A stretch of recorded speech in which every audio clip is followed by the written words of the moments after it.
Today, I'm joined by Matt Goodwin. He is a professor of politics at Rutherford College in the University of Kent and the author of many fine books, including his latest, Values, Voice, and Virtue, The New British Politics. Welcome, Matt. Thanks for having me. I'm very glad you've come on. I've had the honor of meeting you in person. I keep saying that this is a very few of my guests have had that honor, and I've had that honor.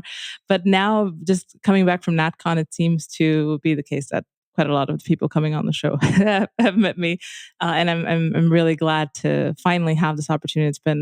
It's nice to be recording from home, to have the luxury of producing the show from afar, but it has been really lovely to meet like-minded people. I guess that's probably it. And that was a great conference, by the way. It was really important in Britain for that conference to take place because it really showed that there was a viable alternative ecosystem emerging. And when you looked around the room at who was at NatCon, it really brought home just how rapidly things are moving, with all the YouTube channels and the Substacks and the podcasts, the new media platforms. It really brought that home to me that actually we're now, I think, fragmenting the media landscape, and the legacy institutions are really now going to face a lot of competition.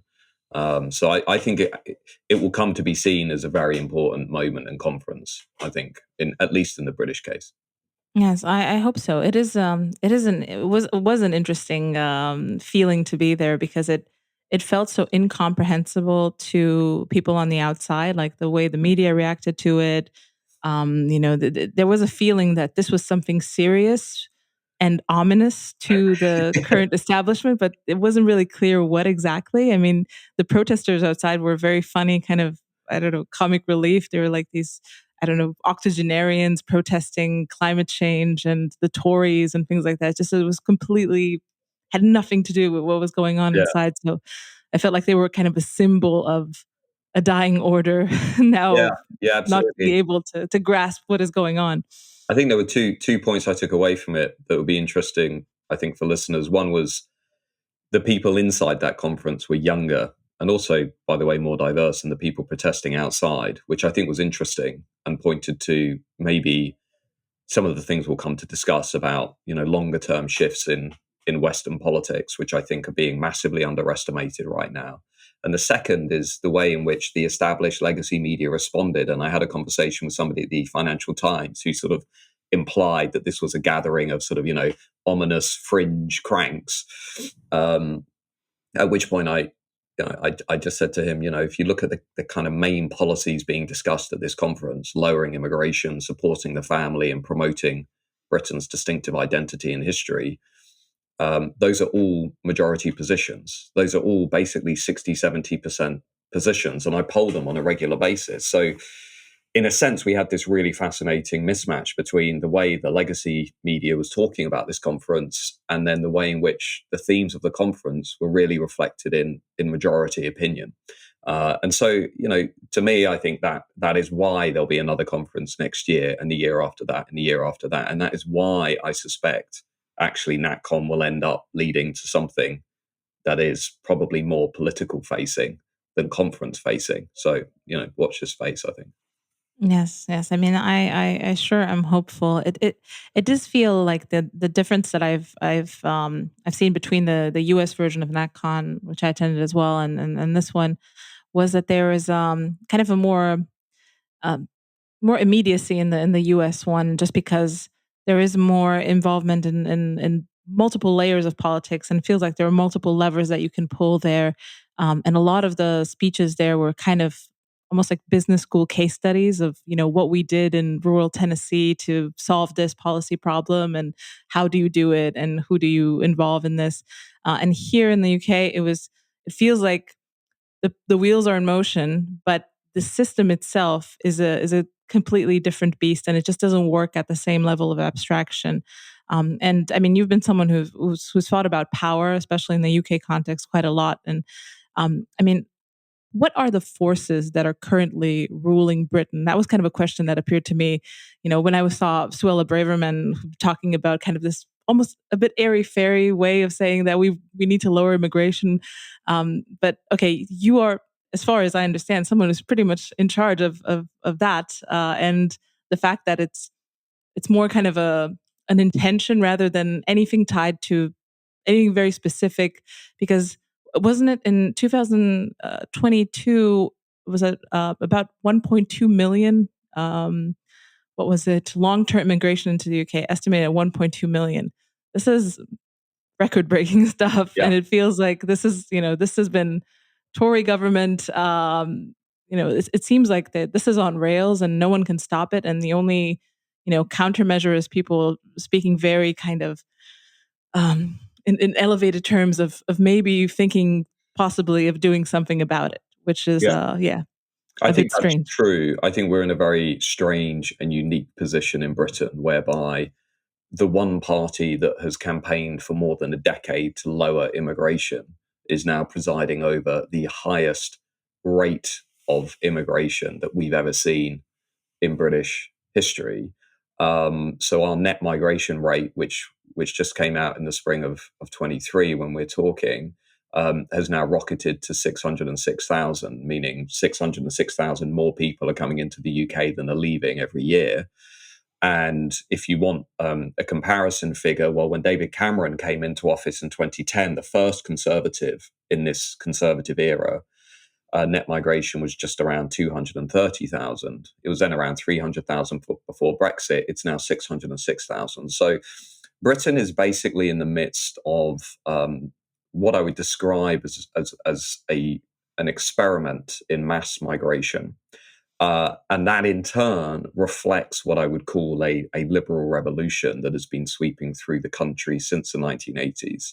A revolution that was both economic, that was pushed through by Margaret Thatcher, kind of a radical economic liberalism, and was then followed by Tony Blair, who ushered in a radical cultural liberalism. And I think, when I sat listening to the same speech as you at NatCon with Suella Braverman, the Home Secretary, saying, look, we need to bring down immigration, somebody who is in charge of the levers of power, that in itself was very revealing, because what Suella was really saying was that being within the Conservative Parliamentary Party, being within a Conservative government, being in a country that is governed by what I would call a new elite, who we'll come to talk about, she is essentially powerless, right? She is essentially unable to deliver on what was a core manifesto pledge at the last election, right? Boris Johnson said the Conservative government will lower overall numbers. And what ended up happening was that the Conservatives, with the civil service and much of the rest of the government,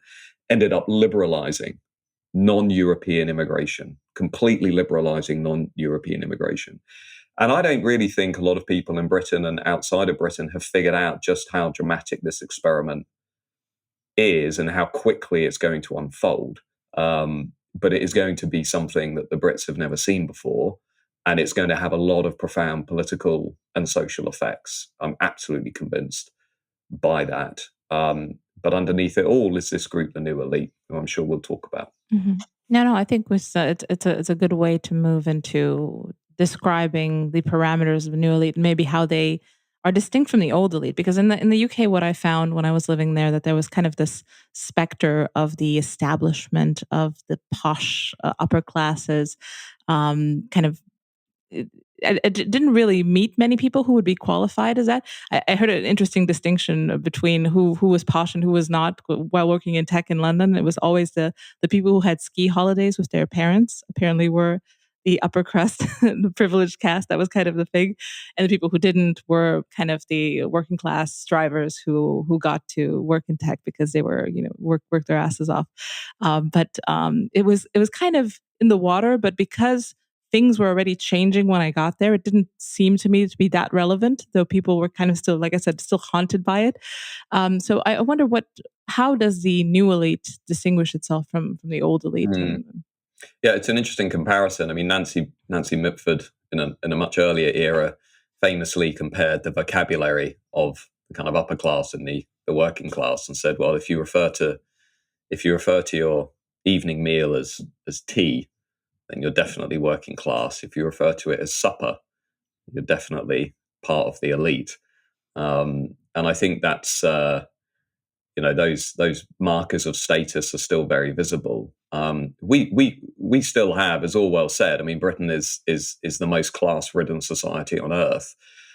We still have a very visible old elite, and next time we meet in London, I will take you to some of the private members clubs where you will see the old elite in full force, the Eton, Oxford, Tory elite. What defined that old elite? Wealth, estates, inherited titles, but also small c conservative values. I mean, say what you want about Margaret Thatcher, Winston Churchill, Harold Macmillan, Anthony Eden. They were certainly privileged, and they were economically removed from the lives of ordinary people, but they were instinctively culturally conservative. They, at least when it came to the country's institutions. Thatcher was a little bit different when it came to the economy, but nonetheless, there was a belief that actually it's important to see the best, not the worst in Britain, and that actually the cultural inheritance of this country is something unique that should be preserved and passed down. What I think has happened essentially since the 80s, which is a story that is common in most Western democracies, is that we have had a process of education polarization. I simply mean graduates and non-graduates have moved further apart on cultural issues.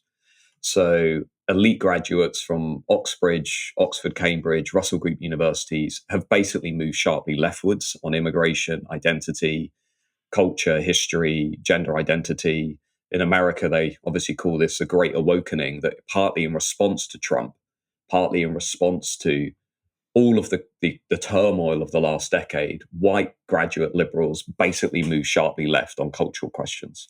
And that was influenced by their education, influenced by their experience at college, but also influenced by the fact they tended to come from very privileged, economically secure families as well. In Britain, you can see the same. So when I talk about the new elite, what I'm talking about are elite graduates, middle-class professionals, often working in the public sector, civil service, knowledge industries, tending to basically dominate the institutions that determine the national conversation, dominating the political institutions that determine power and how it's used, who often come from families in the managerial professional classes, who typically live in the big cities and the university towns, and who are very strongly pro-immigration, very strongly socially liberal, very strongly supportive of gender identity theory, utterly convinced Britain is a racist society, utterly convinced that institutional prejudice is the main reason why some minority groups are falling behind, although that story is never as accurate as people imply. 100% supportive of Black Lives Matter, completely convinced that Britain cannot move on unless it addresses historic injustices that happened 300 years ago. And I've run all the surveys on this, and if people are interested, please contact me or read the book. But they are, on all these cultural questions, they're in a galaxy of their own. I mean, they are incredibly unique in how they see the world. And as these issues have become more salient over the last 10 years, as they've become more important, as we've started to debate borders and migration and security, essentially those groups have moved further and further apart. And the rise of Nigel Farage, the rise of Brexit, the rise of Boris Johnson, the rise of this disillusionment is all basically stepping into that vacuum, right? That we've got millions of people out there looking at the national conversation, looking at the political institutions that are dominated by these groups, and they're just saying, understandably, people like me no longer have a voice in this conversation. And that, I think, is what you also picked up at NatCon, is even within the incumbent Conservative Party that has held power for 13 years, on all of these issues, migration, gender, radical progressivism, history, the Conservatives have basically been dragged leftwards by this group. So it's not, they're not just in the Labour Party, they're not just in the Lib Dems, the new elite are basically a kind of overarching ruling class who disproportionately dominate many institutions and are also very present in the Conservative Party. There's the sort of business liberals in the Tories, the people who think, actually, we just need to make the economy run. We don't need to defend women's rights. We don't need to defend the rights of kids. That's all a bit lowbrow. We don't really do culture stuff because in Tory land, that's very low status, right? You don't want to talk about immigration because people at the club might look at you differently, right? So that's kind of also playing itself out. So the new elite, I estimate to represent about 20%, maybe 25%. So they're a big group, but within them, there are different subgroups that we can talk about, but they are principally the reason why this liberal revolution has been accelerating and alienating a lot of people. Yeah, this is a very interesting diagnosis, especially for a lot of people that I've met when I was living in the UK, especially people who were working in kind of the policy areas of government, people in tech as well, and finance, extremely intelligent people, but they were running a very standardized software in terms of the liberal pieties that they all ascribe to. And I think I had a bit more leeway than other people to maybe challenge them sometimes when people would get tipsy after work or at parties, because I was an immigrant and a woman, and obviously part of the oppression cascade as well. And but it was really interesting. I was there during Brexit as well, which people were crying in the office. One of my colleagues was wearing like dark shades to cover the fact that she had been crying all the whole weekend for Brexit, and she was Canadian. But yeah, anyway, it was very it was a Brexit very derangement syndrome. It was a real thing. it was. I mean, it didn't even I didn't want to. I wasn't even openly for Brexit, because I didn't want to disturb psychologically, add to the burden that everyone was feeling. But it was a very strange and obviously religious type of experience for a lot of people. Like, this is the most impactful stuff that they dealt with on a day-to-day basis. I mean, I could imagine, a pet dying having less of an impact than Brexit on a lot of these people. So But that's yeah. an important point in itself, because that reaction, the hysteria, reflected the dominance of the new elite. They'd never been challenged before. They'd never really had their value set challenged before. And I remember somebody the day after the referendum results said something along the lines of, have you just woken up? And now you suddenly feel as though the rest of the country has imposed its values on you. Well, that is how the rest of the country has felt for the last 50 years, right? Because the pro EU, pro immigration, pro globalization, pro middle class, pro London project, which was basically imposed by the new elite, just left a much larger number of people feeling completely disillusioned and alienated from the ruling class. And I will never forget the director of a think tank, which had two offices in the UK, one in London and one in Northern England. And on the same day, she had events in the two different think tanks the day after Brexit.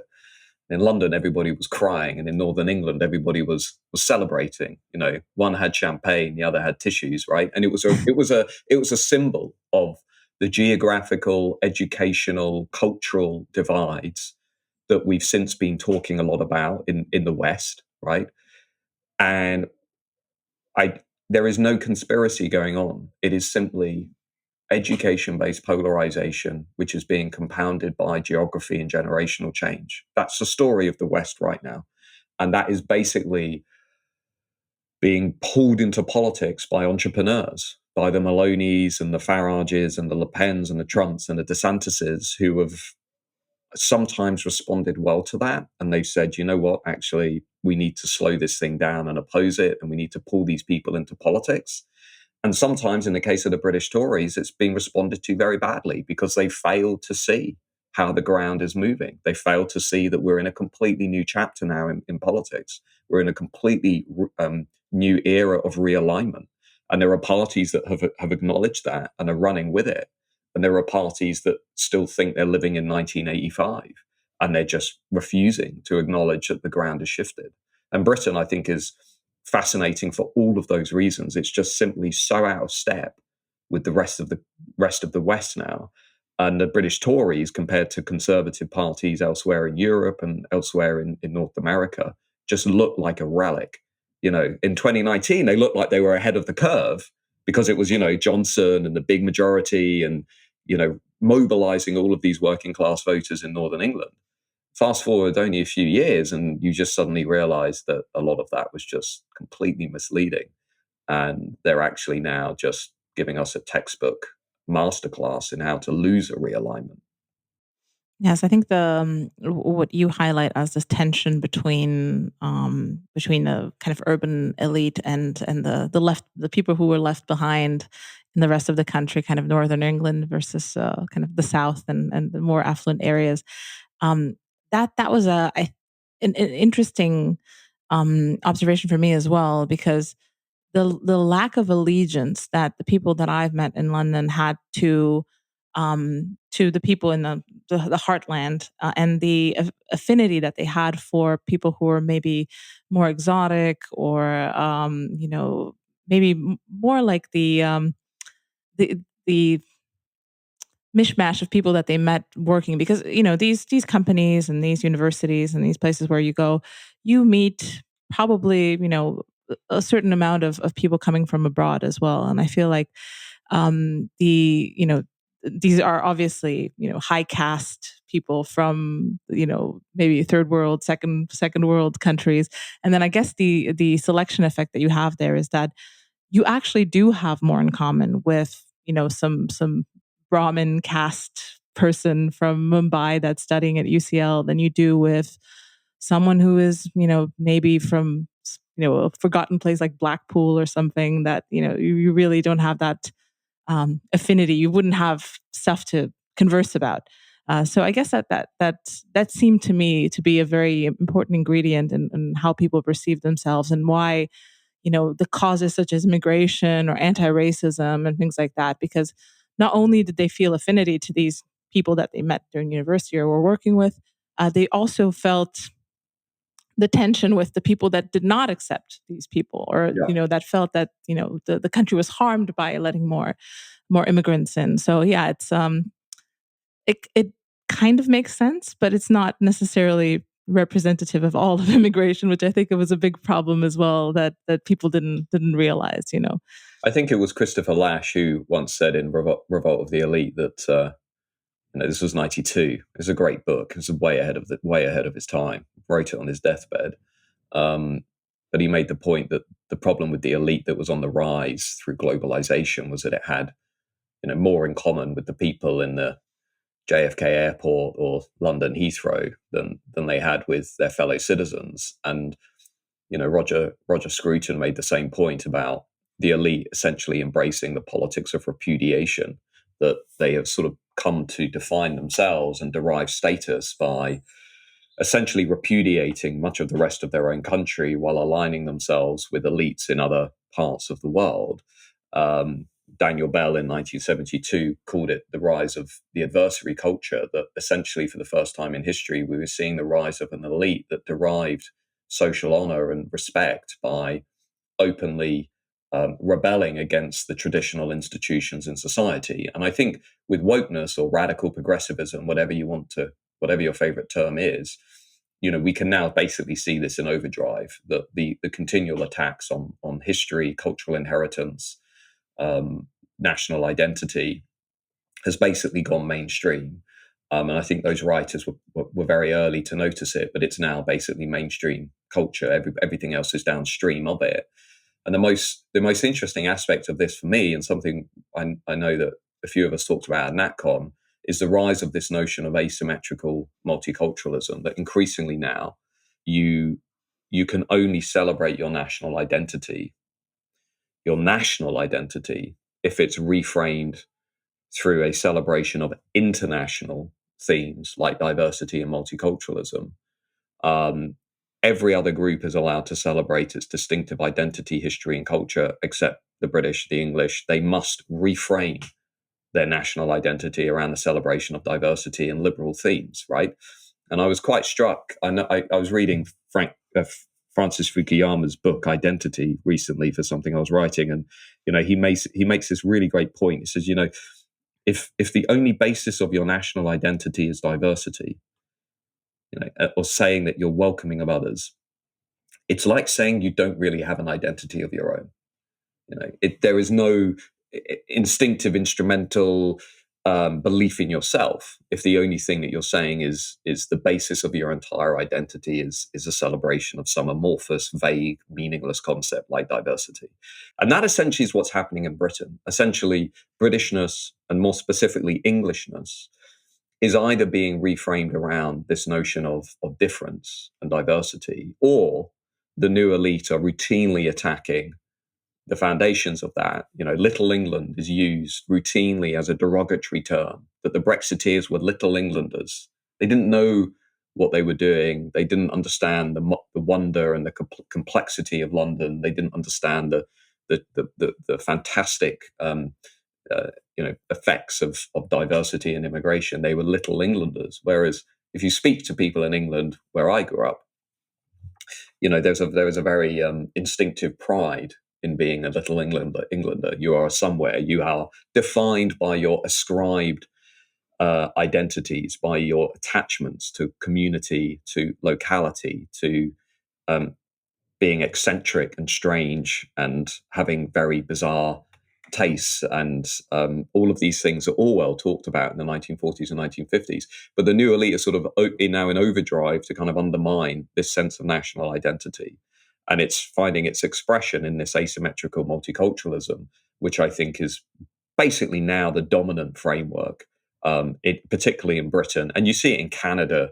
Canada is Canada, right? But you see it increasingly in other countries too, as a new elite is searching for ways to reframe this sense of who we are. And that's why so many voters are rebelling, because they're saying, actually, there's something so much more to Britain, something so much more to England than the celebration of diversity.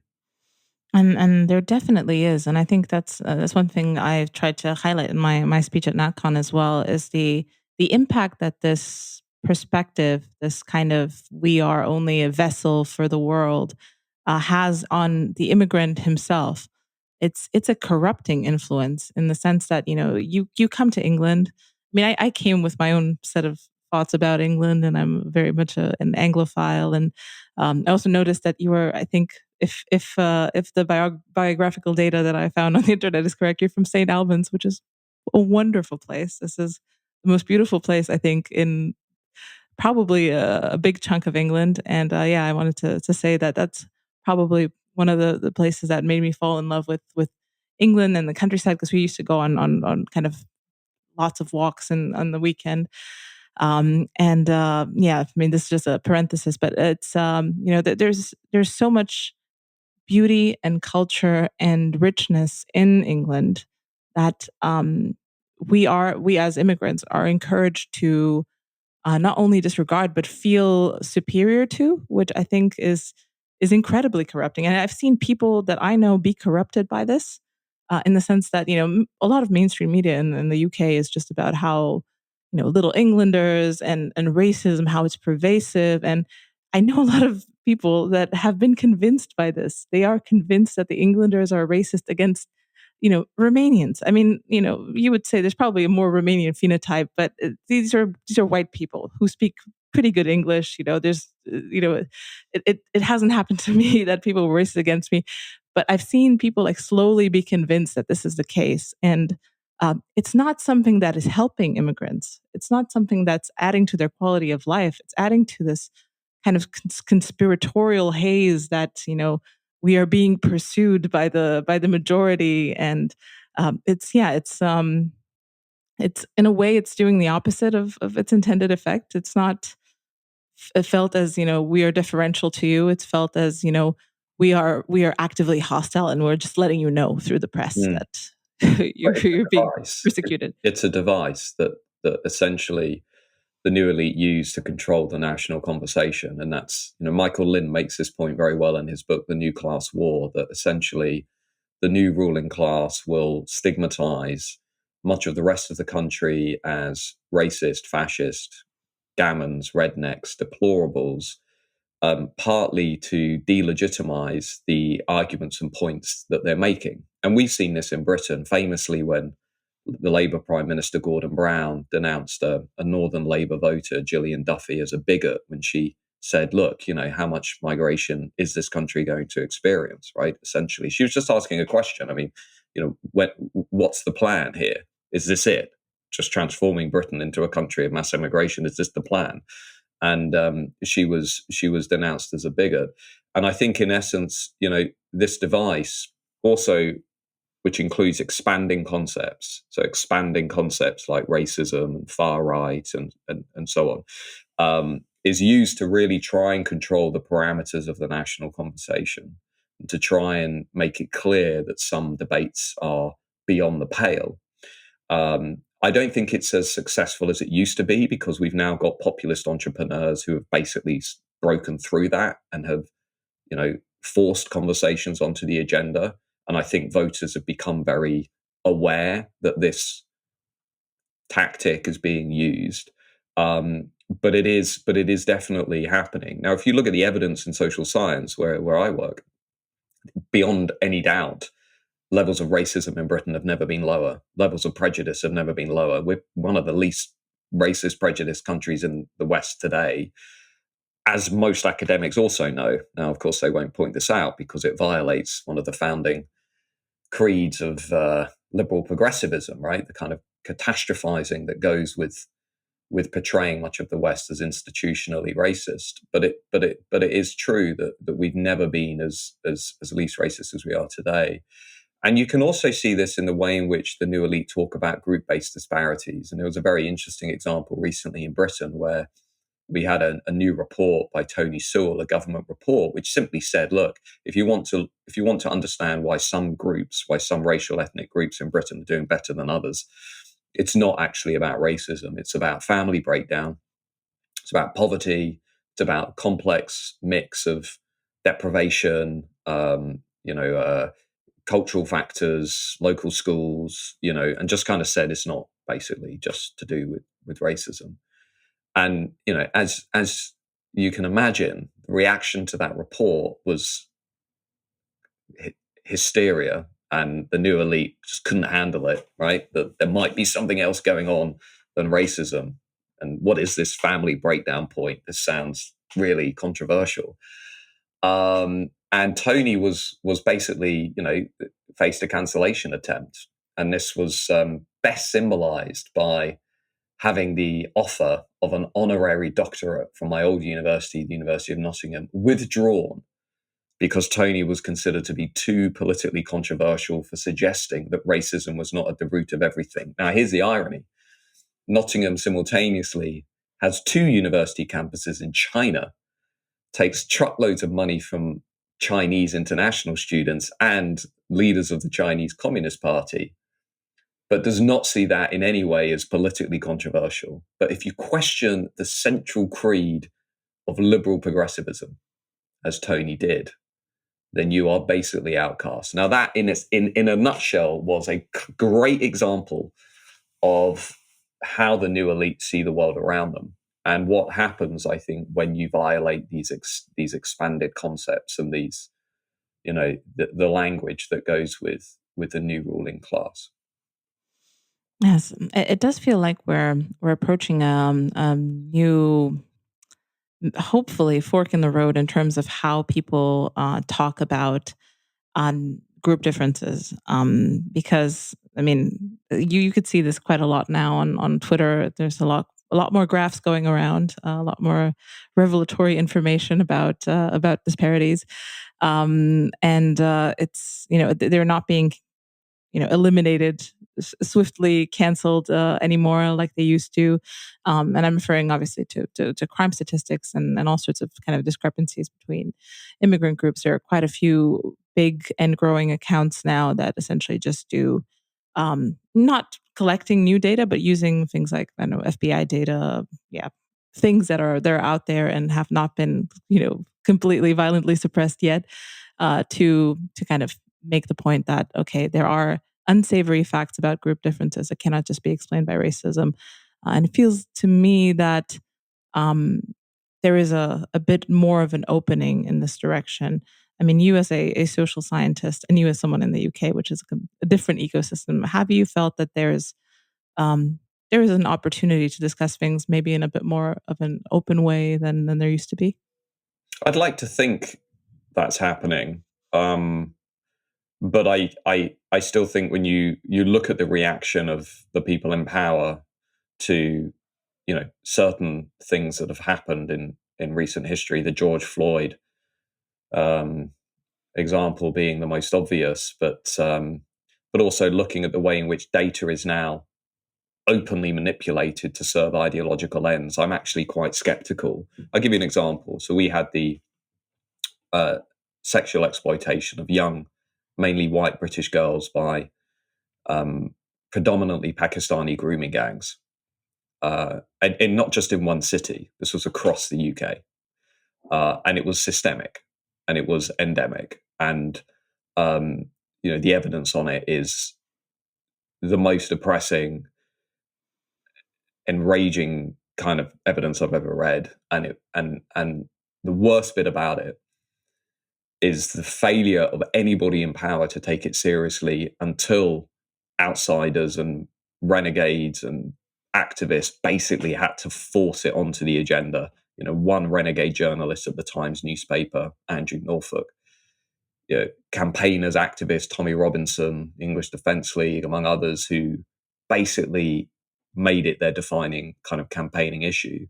And whereas there should have been a responsible mainstream conversation about what was going on, because it really just blew apart the ideology of liberal progressivism, because there was clearly a problem with a specific minority community that was not adhering to the British way of life and law, they just would not deal with it and discuss it. And even when the evidence became overwhelming, there was then a very clear attempt to try and argue that, well, if you look at sexual assaults overall, then actually most perpetrators are white, whereas the evidence on group-based sexual exploitation was completely convincing and overwhelming. So even then, they were trying to change the parameters of the conversation to say, no, we don't have a problem here with a specific minority group. The problem is actually with the white British majority. That's the problem here. And this is why I've certainly become more disillusioned and pessimistic about the quality of our national conversation and with the new elite, because I think increasingly evidence, the scientific method, research, scholarship, free speech, free expression are being sacrificed on the altar of liberal progressivism. And that basically is why I see, universities now, in the world that I work, essentially forcing job applicants and research grant applicants to submit diversity statements before going for jobs and research grants, right? Which is another example of where this ideology is now basically forcing people to sign up to its ideological goals. You can't basically go for a job unless you submit a statement saying why you believe in diversity, equity, and inclusion. You can't go for a major research grant in universities unless you submit a statement signing up to radical progressivism. I'm not making this up. This is like a thing. I've surveyed academics. 60% of them say this is great. We should have diversity statements on everything. Now, well, let's imagine you're cultural conservative. Let's imagine you're gender critical. Let's imagine you're, you have a different view of British history, or you don't think that actually we should be embedding this ideology within institutions that are supposed to be apolitical and neutral. You're not going to get the job. You're not going to get the grant. And this is how the institutions are essentially weeding out viewpoint diversity. And I use this as an example, and I use a reaction to the grooming scandal as an example, because the worldview of the new elite is so narrow and is so ideological, and is so hostile to anybody who holds different political beliefs. They're the most likely to unfriend people on Facebook and block them on Twitter and disassociate from people online who hold different political views. So the more that I've held the mirror up at this group, the kind of crazier they've become, the more hostile they've become. But the real world examples from grooming to academics being sacked and dismissed, people like Kathleen Stock and Jordan Peterson, to the growing, visible effects of migration and social liberalism, I just don't think the new elite can control it anymore. I just don't think they can moderate the effects of all of this in a way that maybe they could have done in the 90s and the 2000s. So I think it's going to become an unsustainable position, and we're going to have, my working theory is I think the 2010s were the beginning of a big backlash, not the end. And I think, we'll see what happens next year and the years that follow. But my reading is we're going to have a very large number of disillusioned people looking for an outlet. There are quite a lot of forces at work now, and I feel like obviously you have the demographics, which I think the social liberalism and friendliness to immigration is pushing quite a lot. I mean, the UK will not look the same in 20, 30, 50 years. And a lot of what fuels this populist revolution kind of in the shadows, because yes, it is not part of the new elite, um, is the fact that the demographics still are like the heartland is still majority British, majority white. Um, what would happen? What will happen when that's not no longer the case? Because you already have cities like Bradford or Birmingham, even that or not just London, because London obviously is extremely heterogeneous. But yeah, this these wheels are already in motion. So I wonder what you think about what the demographics will change. Are they destiny? Is there a possibility of a populist British flavored at least revolution if the country is no longer British? Well, I think what we're going to see over the next 20 to 30 years is going to be something the British people have never seen before. I think we're going to see a level of immigration and demographic change that will make the last 20 years look pretty slow and moderate by comparison. We're going to see a lot more people coming into the country from very different parts of the world, not from Europe, but from India, Zimbabwe, Nigeria, other parts of Southeast Asia. And they are typically going to be younger, and they are going to represent the new driver of Britain's population, which is going to be immigration, not natural population change. But immigration is already the main driver of Britain's population growth. So that means that as you begin to get into, let's say, around 2040, the estimates would suggest we're going to have about 5 million more people in the country than we do currently, which is about 5 Birminghams, just shy of 5 Birminghams, which is the second largest city in the country. By the time you get into the sort of 2040s, 2050s, you're looking, if you look at some of the evidence from the Nuffield Foundation, they've done some work on this, the share of white British will basically fall from around 84% to somewhere around 60%. But obviously in many schools and institutions across the country, they'll already be majority minority. And the demographer Paul Morland has done some interesting work looking at that. So the point that I'm making is even outside of the big cities, Britain is going to experience profound demographic change.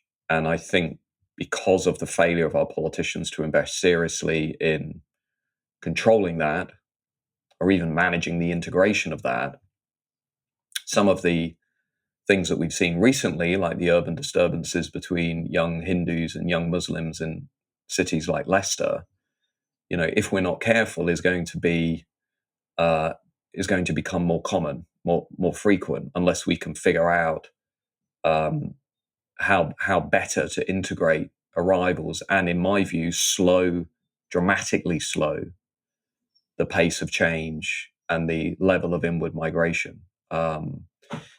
It's simply not going to be a sustainable position. And I can give you examples. I mean, if you take the housing crisis that Britain has, as you know, from living here, we have an acute housing crisis, where we simply are not building anywhere near enough homes because of our population growth and because of problems within the housing sector.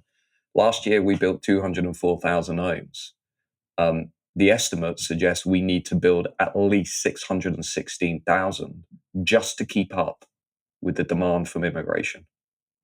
Right? This is not even taking into account British people needing homes. Just 616,000 a year just to keep up with inward migration. We are spending 1.8 billion with a B a year on housing illegal migrants and refugees crossing the channel. 1.8 billion, which is more than we're spending on levelling up towns in the northeast, the northwest, and Yorkshire combined. So the big promise of Brexit was that if you live outside of London, your areas will be leveled up. We're spending more money today housing illegal migrants and refugees than we are leveling up all of Northern England. Or put another way, than we're leveling up all of Scotland, Wales, and Northern Ireland put together. Okay, so at some point, it's inevitable somebody is going to start presenting these trade-offs to the British people and saying, what do you really want to have in this country? And what are the choices? Because these are all political choices, right? These are all political choices. And it feels to me as though people are not making very good choices. So the short answer to your question, I suspect, is going to be a lot of political volatility. If you look at all of the evidence that we have on demographic change across Europe and the West, it is one of the biggest predictors of people moving to support anti-establishment parties. So where you have very rapid demographic change in a short space of time, you have much higher support for anti-establishment parties. So on that basis alone, the demand for something new, for an alternative is clearly there. I mean, it's palpable. I live in the UK. I'm in a different town most weeks doing stuff for research and media. Everybody is asking the same question. When is something different going to turn up? Mm-hmm. It's so palpable. And if the Tories end up losing the general election next year in 24, then that may actually end up being the moment that begins to catalyze some kind of new formation. Yes, it does seem to me like the answer will need, maybe unfortunately, to lie outside of the kind of the main paradigms of economic and social liberalism, which it seems to be that this is the superstructure. And I mean, this is what we've seen both in the US and the UK. I mean, there's a certain set of possible options, possible choices, and none of the choices that the population would make is within that acceptable set of choices.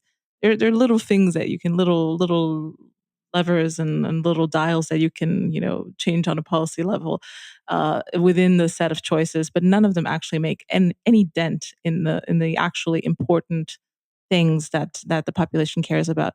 And I feel like the demographic pressures that you're going to see, just because native Britons don't really, they don't really replace themselves like they used to, are going to be probably an outsized factor there, because there's always this thing, who will take care of the elderly, who will pay the taxes. And I feel like this is a very convincing argument for a lot of people, unfortunately.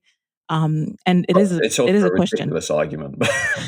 Yeah, because everybody gets old, right? I mean, it's of course, but you can always get more people. Yeah, right. And then it's just a never-ending roller coaster. But the answer to that question is, if you look at the polling and the survey evidence on Britain, the average voter leans more to the economic left and more to the cultural right than the people who are running the country. So I wrote about this recently on the Substack, that if you basically want an ideal platform for something new in Britain, it's basically critical of immigration, lower immigration, critical of political correctness. The Brits don't say woke, right? We say political correctness, and which promotes Britain's distinctive identity, history, and culture, but also is critical of China and China's growing influence in Britain's economy, is serious about leveling up the country, is serious about having a kind of nation-first approach to the economy, in not just having hyper-globalization, in not just having an economy that's built around London, financial services, and deregulating everything, that is actually about investing in British workers and spending as much money training up non-graduates, technicians, people who go through vocational colleges as we spend on people who go to Oxford and Cambridge. That's basically what people thought they were getting with Brexit. The biggest chunk of the Brexit vote thought they were basically getting an alternative to social and economic liberalism. And what they got was more social and economic liberalism. I mean, you couldn't make it up. They thought they were getting less immigration. They got way more immigration. They thought they were getting less of an interest in financial services. They got more of an interest in financial services. The cap on bankers' bonuses was taken off. The Edinburgh reforms deregulated the city. And it's great. They contribute a lot to the economy, but they shouldn't be the priority. People thought they were going to get less of a focus on London. They got more of a focus on London. A couple of civil service departments had a couple of offices outside of the capital, and that was it. They thought the politicians would talk about sending money to Northern England. And when they started to send a little bit of money, the Southern members of Parliament, the Southern Conservative Party, started complaining that money was going to their fellow citizens in more disadvantaged areas. It was, I think what Brexit really did in hindsight was it kind of pulled back the curtain and it just let everybody see what the ruling class really think about them and about their fellow citizens. And that's why I've increasingly come to the view that Brexit wasn't really the end of that process. I think now increasingly Brexit is going to come to be seen as the beginning, actually, of a really turbulent new era in British politics, where you're first probably going to have mass apathy with a lot of people just sitting it out, saying there's no point participating in this broken system. And then at some point, you are going to have somebody who is going to step into that vacuum. And then you're going to have a really serious revolt against the establishment. And that's kind of where I think we're heading, basically. We are going to catch up with France, Italy, Spain, Portugal, Sweden, America. I think we're in an interregnum. I think this is just a brief pause between the chaos of the 2010s and whatever's going to come next. Yeah, this is an excellent point, and I feel like this is also in line with the growth of the so-called new right, so-called dissident right. I think the Trump vote and Brexit both were watershed moments in educational terms, in kind of revealing the machinations of power, how the sausage is actually made or not made at all. Or you can get your candidates in place, you can get your populist revolt, and the results are either non-existent or essentially just a entrenchment of what is already there, and causing actual physical action against the revolting party, which is something that was a shock for a lot of people. And I feel like it spawned a lot of conversation, a lot of podcasts, unfortunately. So yeah, we're definitely at the podcasting stage of this, and at the book writing stage of this, and people are still kind of trying to understand how it functions this way, because the democracy that was sold to us and the democracy that exists in the wild are completely different, different phenomena. And yeah, they're kind of making their peace with it. But yeah, it's been an interesting time, and I feel like you say we are in the apathy phase for sure. Yeah, and you see that. I mean, people tend to forget one of the things that was unique about both Trump and Brexit was that they pulled in a very large number of people who didn't usually vote. It was the same in Germany. The Alternative for Germany, one of the biggest source of votes for the AfD were people who don't usually participate in the process, right? And I think what was really interesting about that is have those people now completely given up, or have they just concluded that they've been sold a lie? Boris Johnson famously said to the country, "Lend me your votes." Right. And I think a lot of people did. I think they lent Boris Johnson their vote thinking he was a conservative. And then they realized actually he's kind of a bohemian liberal who doesn't really care that much about putting Britain first. And you saw that in a whole host of things that he did. I mean, this kind of idiotic view within a section of the Conservative Party that Boris Johnson will save the country, like he's a new Winston Churchill, is so moronic. That it's hard to know where to begin with. But the simple point I make in talks now is if you think Boris Johnson is going to save Britain and the Conservative Party, then I'll tell you one thing Boris Johnson did, which is he removed the requirement for British companies to even advertise jobs in Britain first. And he just let them advertise jobs elsewhere, which is just crazy, right? I mean, the salary thresholds for incoming workers were slashed to £21,000. The national average wage in the UK is £33,000. And then he told the country we had a high skill immigration policy. Like, it was crazy. It was totally adrift from where most Brexit voters were, where most Conservatives were. No serious pushback against gender identity, right? No serious pushback against radical progressivism. Said nothing during George Floyd. No robust defense of Britain's institutions, culture, and heritage. No serious attempt to overturn the legislative foundations of Tony Blair and New Labour. We still can't control the borders because we refuse to leave any of the international agreements and judicial arrangements that would allow us to take back control.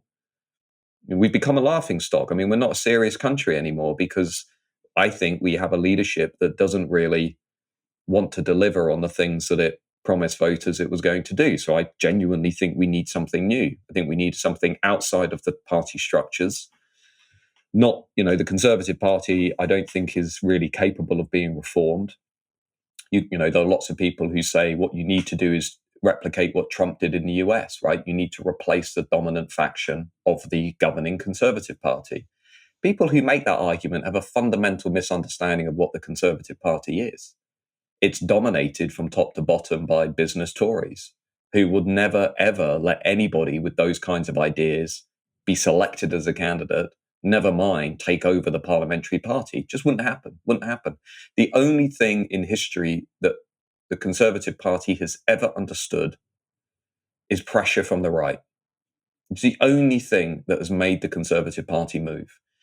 And on the left of British politics, you just see as well this accelerating breakdown of the relationship between the Labour Party and the working class, and the Labour Party and pensioners, and the Labour Party and non-graduates. So there is a kind of, what I talk about in the book as the rise of a cross-class coalition of voters who are very fed up with the state of the country. Older Britons, often non-university educated, not always, blue-collar Britons, small towners, coastal communities, out in the shires, looking at the adverts on television, looking at politics, looking at media, and just thinking, what the hell has happened to the country? And I think that that coalition is very big. And could it overcome a first-past-the-post system? Very, very difficult, but not impossible.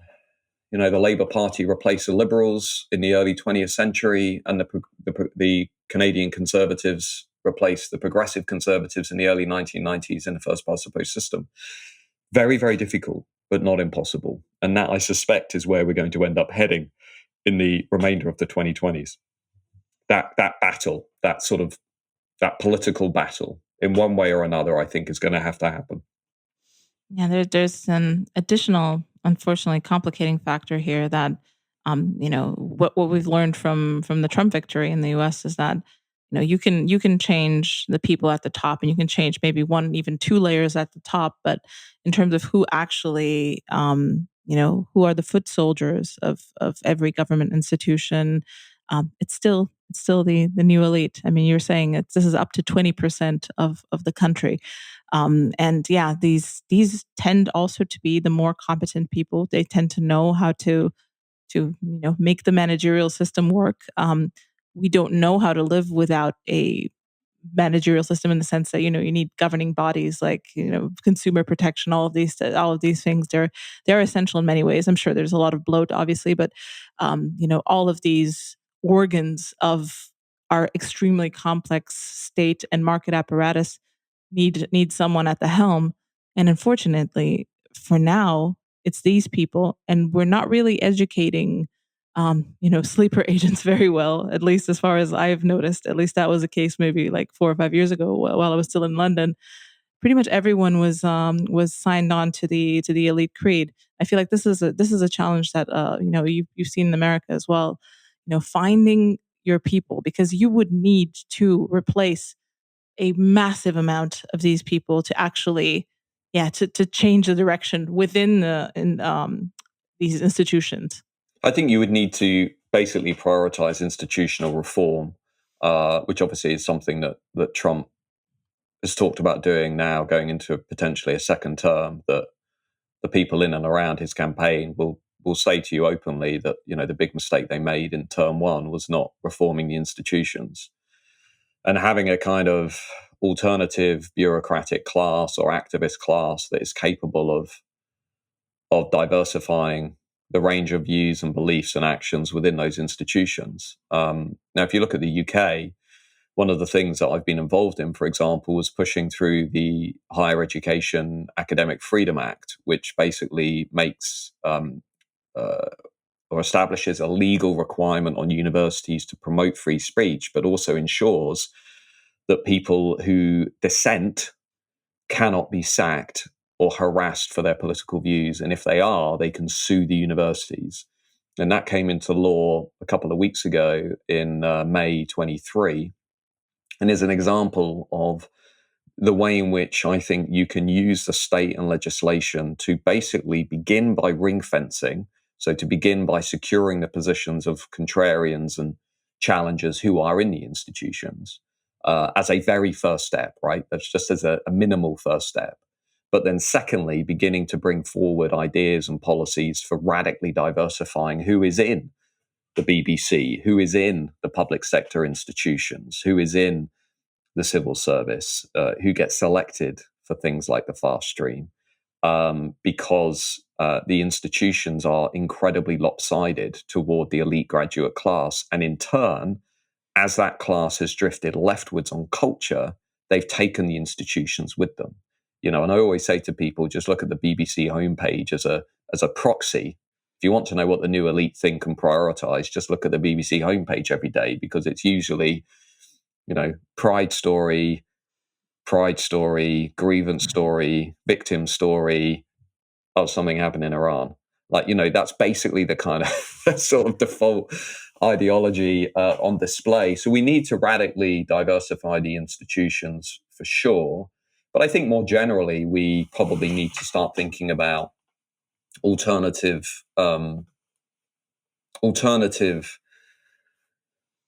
frameworks of democracy. And what I mean by that is we have lapsed into a very elitist conception of democracy in large parts of the West, and have drifted away from more direct conceptions of democracy that prioritize things like popular will and majority opinion. And I think, one of the lessons maybe of the last decade is that, we probably need to think seriously about having alternative mechanisms within our democracy for ensuring that public opinion is heard and respected. And whether that takes the form of referendums, whether it takes the form of citizens' assemblies, whether it takes the form of alternative initiatives, I think fundamentally we have a problem with a lack of voice for millions of people, and that voice in turn being denigrated by the people who do hold power. And that's a longer term story, kind of longer term discussion to have. But institutional reform is certainly one of the first things that needs to happen. I mean, the stories in the UK just recently of civil servants openly briefing against democratically elected ministers who have wanted to do things like lower immigration, stop the small boats. These are 70% positions in the country. Like this is like a majority view, but they're being disrupted and held back by unelected bureaucrats. That is not a sustainable position to be in. And simply saying to people who raise these issues, oh, well, you're talking about the deep state, you sound like Donald Trump, is also utterly idiotic, given the frequency with which these things are happening. So inevitably, we need to reform the institutions. Otherwise, we're going to end up in a very ugly place where those institutions will become very openly politicized. And I guess my question to British civil servants would be, do you want to be politicized? Because if you do, keep leaking, keep briefing against ministers, keep blocking things that people have voted for through democratically elected manifestos and governments. Keep doing it. You'll politicize yourself, and then we'll be in a very different kind of politics. There's there is a view that unfortunately this is kind of all part of how things work. There's always some underlying creed that fuels that kind of powers things in the background, and and this is kind of what I believe as well, and that a bigger shift will happen if the elite creed shifts itself. I mean, in the sense that things like institutional reform, I think, could be signs of a changing in this elite creed. Like, okay, this is the new guard. We are taking over from you, and this is how we exert our power. The fact that you even can create legislation in this direction already is a sign that, okay, the establishment is weak. You can see that the establishment is weak is just because of their reactions and the complete stupidity and the level of discourse that they have commonly. You can see this in all their media and everything that we discussed up to this point. But I think the fact that these things are even allowed now is a very good sign that at least a significant counter elite is building. In the background, maybe NatCon is a place where some of these people gather. I'd like to think so. But yeah, there's something brewing, and I think that something brewing is going to power a lot of these things, and hopefully in a productive direction. Well, just on that alternative elite briefly, because I think you're on the money. What we are living through for the first time in history is the construction and expansion of an intellectual, writing, cultural class that is completely independent from the legacy institutions. That is basically what we're living through at the moment. Now, whether that is through podcasts like this one, Substacks, YouTube channels, platforms like Unheard, popular shows that we all know and watch, we are seeing the construction of an alternative media ecosystem. And these vessels are becoming incredibly powerful. I'll give you one example. In the aftermath of NatCon, the Financial Times wrote a story basically slating the conference, saying, "Oh, this conference is completely adrift from public opinion," and produced a chart showing, how much different media platforms are consumed by the British people. And that chart, interestingly, showed that more people consume GB News than read the Financial Times, right? So the point is that these vessels are becoming serious, powerful, well-funded. Whether there can be an umbrella or a unifying theme or platform that can rally those disparate elements together, give them a sort of sense of focus, I think is yet to be seen, right? You might just take the view that, well, let's let 1,000 flowers bloom, and that in itself is positive and constructive. But we are, without question, seeing the rise in Britain, and also obviously America, of an alternative ecosystem. And I think that's one of the reasons I'm optimistic, because when I see very, very popular programs in Britain, the definitive program being Radio 4 Today, which is the morning radio show that everybody in politics will listen to, that's lost 2 million listeners since Brexit. It's an enormous number. And the reason for that is because big institutions like the BBC have turned in on themselves and away from the country.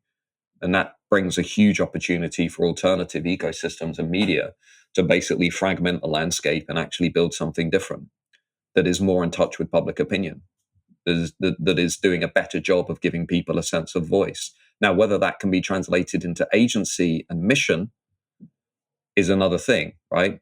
Yet to be seen. But I think it's positive that we're seeing this kind of growth at this speed. And it may just be the beginning of something that we don't yet really truly understand. But I think it's going to have some pretty profound effects for sure. Yes, I mean that's been my feeling as well. That this is, like you said, the interregnum. People are thinking about things. They're throwing stuff against the wall, seeing what sticks, and something different things probably will rise out of this. I want to ask you one more question. This is not necessarily related to the book. It's about your latest research regarding the transgender schooling or transgender education, or things that are kind of informed by that in UK schools. I know you've been doing some polling on this, and I wonder what surprised you most when looking at the data. I think the sexualization and politicization of children is going to become the biggest issue in British politics in the next 5 years. That's my working hypothesis. I think we're a few years behind America, but I think this is going to become an enormous issue. You can already see it, you can hear it. It's bubbling away. Everybody's talking about it. Everybody's concerned. Nobody really understands where it's come from and where it's going to end. So I've been doing a lot of work wearing my hat as a pollster, because one of the things I do as well is a lot of polling for people who feel that they can't go to mainstream polling houses because they often won't ask the questions, or they'll charge way too much money to people who want to do countercultural work. And I've been doing a lot of work on gender identity for different people. And I think if you really look at the extent to which, I'll give you a few examples. There's a woman in London recently, she was scheduled to have life-saving bowel surgery. And she asked to be placed in a female-only environment because she'd been sexually assaulted in the past. And she didn't want to be left feeling vulnerable while being treated by somebody who wasn't a woman. And her operation was cancelled and she was told to go elsewhere. This is a National Health Service trust. The Girl Guides in Britain ruled in 2018 that trans women should be allowed to use the same toilets, camping facilities, sleeping quarters as young girls when they go camping.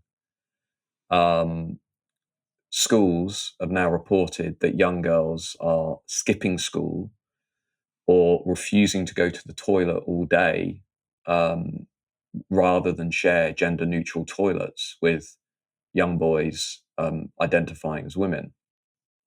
So these are just real-world stories that have been in the press over the last 2 years. Some MPs, like Miriam Cates, who spoke at NatCon, have compiled a dossier on this and found that children as young as 11 are being taught in British schools that there are 72 genders, and that they're also being told things like how to masturbate when they're 9, how to choke their partners during sex, and it goes on and on. Now, when you poll people about this, when you ask people, do you think that trans women should be able to participate in women-only sport, only about 20 to 25% of people think that's a good idea. It sounds actually quite a lot, but it's a minority position. Do you think they should be able to use women's toilets, women's gyms? Again, only a small minority think it's a good idea. Do you think we should allow 16-year-olds to legally change their gender, which is what Nicola Sturgeon tried to do in Scotland? Only 20% think that's a good idea. My key point here is on all of these issues, right? If you listen to the national conversation, because it's dominated by the new elite, it would have you believe these are close to being majority positions, or it's a 50-50 type situation. Whereas more often than not, it's an 80-20 situation. It's just that the 80 have been kind of, basically misled into thinking that, they're the mad minority who are not keeping up with changing times. So this is something I'm increasingly looking at, because I think if you are working from the position of or expecting that public opinion is about to be mobilized on these issues, then I think you need to have a pretty good handle of where public opinion is. And that is, that's what I'm trying to do at the moment on all of these issues, map kind of where they are on small boats, where they are on immigration, where they are on gender, where they are on history, where they are on, Britain's empire, what we should teach kids, all this sort of stuff. And time again, the radical progressives who dominate many of the institutions at best represent about 15-20% of the country at best. Now, that to me, again, is another reason I'm optimistic, but it means that, research will only take you so far. You also at some point need political actors to turn that into something. Yes, and you can see this quite flagrantly in a way with what happened with gay marriage in the US, where it really was not a majority opinion. It wasn't, I think at one point, it wasn't even a majority opinion within the Democratic Party. Barack Obama was famously against gay marriage for at least a part of his reign. And the fact that I think this is something that's kind of being trotted out now with trans, is that, people were against it. And yes, we did, kind of manipulate procedural outcomes to get it done and to pass it through the courts. But now people are for it. And that's going to be the case with transgenderism as well. Like in 20 years, if you're going to poll people, they're going to be enlightened, as we did with gay marriage. And then, yeah, they'll get with the times, and it's not that important what people think. Yeah, I mean, that's obviously a view, and it's been expressed to me in a number of debates. It's not a view I would agree with really on any level, but also it kind of comes with this assumption that everything we've done until now was the right thing and was the correct thing to do.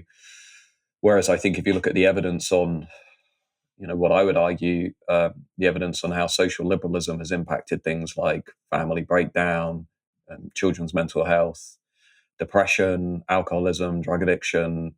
I think this experiment that we're all living through, the liberal revolution, has had pretty disastrous effects across a whole range of issues. And so whenever I hear people say, well, this is the future, man, get with it, I'm like, well, I think actually sometimes there's a reason people feel that the past was better than the present and the present is already worse than the future, is because they can sense that this social experiment that we're all living in isn't having really positive effects. Just take the UK, drug overdoses record high, mental health crisis among young girls, highest rates of family breakdown in the Western world. 43% of kids in this country by the time they turn 18 are no longer living with mum and dad. 43%. It's phenomenal. And it's a damning indictment of this society that we've built. We're sort of telling ourselves it's wonderful, but the corrosive effects of it, the kind of rampant individualization of society, the narcissism, the breakdown of all cultural guardrails that people used to have, national identity, family, religion, tradition, is just kind of leaving more and more people feeling bereft and lonely with no focus, no purpose, no meaning. And I think that's beyond dispute. I mean, I think the evidence is overwhelming, and simply putting your foot harder on the accelerator and saying, more social liberalism isn't the answer, actually. And I think more and more people are waking up to that fact, that actually we do need boundaries, we need frameworks, we need an anchor in society, we need things to cling to. We are social beings, we're community beings. We're not individual lemmings, bereft of any attachments and bereft of any loyalties and sense of obligation. We are, very social creatures. And I think in that sense, the zeitgeist may be changing, but we'll see. Yes, that's a very beautiful way of putting it. And I feel like that's one of the kind of the core themes of this podcast and my thinking in the last years as well. So I think it's a good note to wrap up. But I will ask you the last question, the question of the show. Everyone gets this question.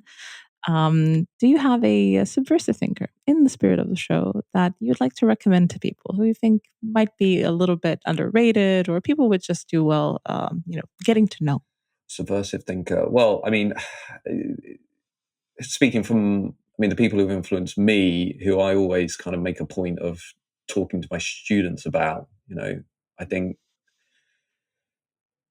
I've mentioned Chris Lash. I think all of his books on family, Tradition, Revolt were really influential for me. I think Daniel Bell, Cultural Contradictions of Capitalism, is a great book.